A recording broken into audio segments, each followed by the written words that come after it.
അല്ല, അതിൻ്റെ റിസൾട്ട് പുറത്ത് വരണമല്ലോ. ഒരു എക്സാം എഴുതി കഴിഞ്ഞാൽ ഉടനെ തൃപ്തി എന്ന് പറയാൻ പറ്റില്ല. റിസൾട്ട് വന്നാലേ പറയാൻ പറ്റും. റിസൾട്ട് വരട്ടെ. എന്താണ് അന്വേഷിച്ചതിൻ്റെ ഇപ്പോൾ പ്രശാന്തിനെയും ചോദ്യം ചെയ്തു എന്ന് പറയുന്നു. അപ്പോൾ ഞാൻ പറയുന്നത്, ചോദ്യം ചെയ്യലും അതിലൊരു സുതാര്യത ഉണ്ടാവണം. അങ്ങനെ രഹസ്യമായിട്ട് ചോദ്യം ചെയ്യേണ്ട കാര്യങ്ങളല്ല ഓരോ വിഷയത്തിലും.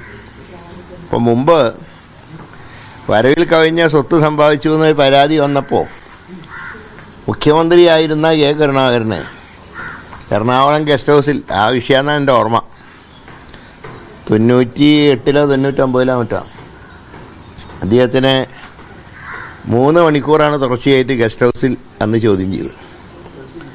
എല്ലാ മാധ്യമങ്ങളൊക്കെ പുറത്തുണ്ടായിരുന്നു. അതുകൊണ്ട് അന്ന് മുൻ മുഖ്യമന്ത്രിയോട് കാണിക്കാത്ത ഒരു സൗജന്യം കടകംപള്ളിയോട് കാണിക്കുന്നത് എന്താണെന്ന് മനസ്സിലായിട്ടില്ല. ഏതായാലും അന്വേഷണത്തിൻ്റെ റിസൾട്ട് പുറത്ത് വരട്ടെ. ഇനി കൂടുതൽ ചോദ്യം ചെയ്യലുണ്ടാകുമെന്നും പറയാൻ കഴിയില്ലല്ലോ.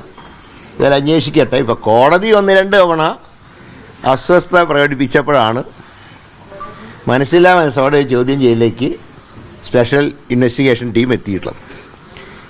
പിന്നെ അവരെ സംബന്ധിച്ച് ഞങ്ങൾ ആദ്യം ഒരു കാര്യം പറഞ്ഞു, അവർക്ക് ചില പരിമിതികളുണ്ട്. കാരണം അവർ പിണറായിൻ്റെ കീഴിൽ പ്രവർത്തിക്കുന്ന ഉദ്യോഗസ്ഥന്മാരാണ്. അപ്പോൾ ഈ വിഷയത്തിൽ അവർക്ക് കോടതി സ്വാതന്ത്ര്യം നൽകിയിട്ടുണ്ടെങ്കിലും ഇതിൽ പങ്കെടുത്ത ഉദ്യോഗസ്ഥന്മാരുടെ ഭാവി കാര്യങ്ങൾ തീരുമാനിക്കുന്നതിൽ മുഖ്യമന്ത്രിക്ക് റോളുണ്ടല്ലോ, ആഭ്യന്തരമന്ത്രി കൂടിയായിട്ടുള്ള.